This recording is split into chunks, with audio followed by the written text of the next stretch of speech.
এই আন্দোলন ৩৬ দিনের যে কর্মসূচি ১১ দল ঘোষণা করেছে তারই একটা অংশ আজকে ছিল।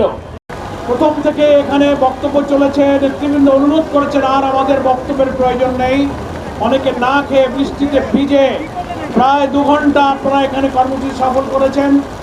আমি সেই জন্য ধন্যবাদ জানিয়ে শুধু এই খবরটা আপনাদের দিতে চাই, যেখানে আমরা স্পিকারের কাছে স্মারকলিপি দিতে গিয়েছিলাম, মাননীয় স্পিকার এবং ডেপুটি স্পিকার আমাদের সঙ্গে থাকা ডেলিগেশন এবং নেতৃবৃন্দের সম্মানে দুজনেই স্পিকারের কার্যালয়ে তারা উপস্থিত থেকে আমাদের প্রদত্ত স্মারকলিপি আপনাদের এবং দেশবাসীর এই ৬ দফা দাবির স্মারকলিপি তারা সম্মানের সাথে গ্রহণ করেছেন, আলহামদুলিল্লাহ। এবং দেশের জুলাই আন্দোলনের সর্বকনিষ্ঠ শহীদ জাবের ইব্রাহিমের আম্মা রোকেয়া বেগম ১১ দলের পক্ষ থেকে তার স্বাক্ষরিত এই স্মারকলিপি তিনি স্পিকারের কাছে হস্তান্তর করেছেন। ১১ দলের ৫ জন মহিলা এমপি সেখানে উপস্থিত ছিলেন।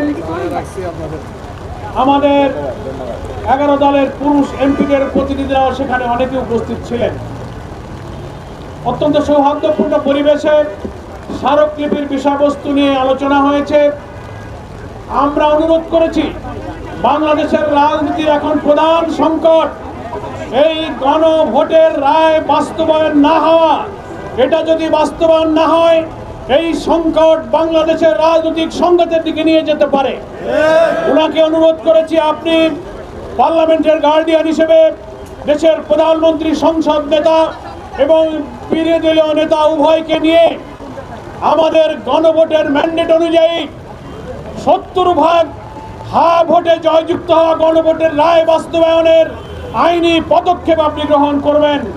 তিনি আমাদেরকে এইটুকু আশ্বস্ত করেছেন, স্পিকার হিসেবে আমি নিরপেক্ষ, তবু এই সংকট নিরসনে আমি মাননীয় প্রধানমন্ত্রীর সাথে বিরোধী নেতার সাথে কথা বলে আমার সাধ্য অনুযায়ী আমি একটা উদ্যোগ গ্রহণ করব।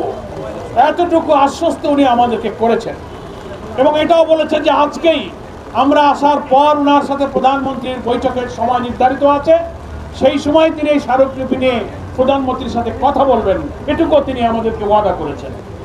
সম্মানিত দেশবাসী, বৃষ্টিতে ভিজে আমরা আপনাদের আর কষ্ট দেব না। এই আন্দোলন ৩৬ দিনের যে কর্মসূচি ১১ দল ঘোষণা করেছে তারই একটা অংশ আজকে ছিল।